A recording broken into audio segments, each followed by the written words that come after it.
एक मांडव्य नाम के ऋषि थे। वो हाथ उठा करके अपने आश्रम में ऐसे तप कर रहे थे, तो कुछ चोर राजा के यहां से चोरी करके भागे, तो राज कर्मचारियों ने उनका पीछा किया, तो उन्होंने बचने के लिए ऋषि के आश्रम का सहारा लिया। राज कर्मचारियों ने देख लिया था कि आश्रम में गए, तो आश्रम में घुस गए, तो चोर भी मिल गए और सामान भी मिल गया।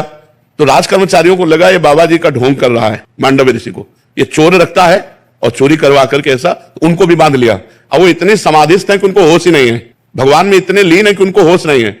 राजा के पास गए, राजा ने तुरंत आदेश कर दिया सबको सूली पे चढ़ा दो, तो सबको सूली पे चढ़ा दिया और मांडव्य ऋषि को भी सूली पे चढ़ा दिया। सूली होती है एक भाले जैसी आकृति की, और उसको ऊपर से ले जाकर ऐसे छोड़ा जाता है, तो उसके गुदाद्वार में जितना घुस जाए अब वो तड़प तड़प कर मरता है, बहुत बुरी सजा है। तो जो ही गुदाद्वार में सूली इतनी घुसी तो उनको होश आ गया, होश आया तो पद्मासन लगा के बैठ गए सूली पे। वो तो महापुरुष थे, जो अन्य चोर थे वो मर गए थे। अब जब अन्य को सजा देने के लिए वहां लाया गया तो जो ही देखा पद्मासन में, तो भाग के गए, उनका कोई महात्मा सूली पे चढ़ा।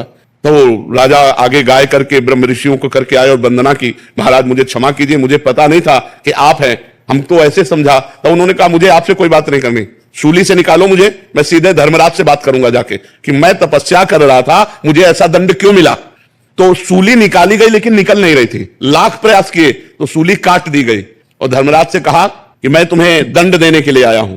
इतने महान तपस्वी थे। मैं जब अपने आश्रम में तपस्या कर रहा था, चोर चोरी करके लाए, तो हमने उसमें क्या सहयोग किया, उस कर्म में मेरा क्या दोष था।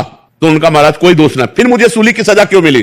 तो जैसे अपने को टीवी चला दीजिए ना, प्रोग्राम दिखाया जाए, ऐसे उन्होंने दिखाया कि देखो जब आप 8 वर्ष के थे तो तितली की गुदा में बमूल का कांटा डाल के छोड़ दिया था, इसीलिए सूली आज भी नहीं निकली आपके पड़ी हुई। तब उनका 8 वर्ष के बालक को ज्ञान नहीं होता। इसलिए मैं आज से मर्यादा रखता हूं कि 14 वर्ष तक की अवस्था का किया हुआ पाप दंडनीय नहीं होगा।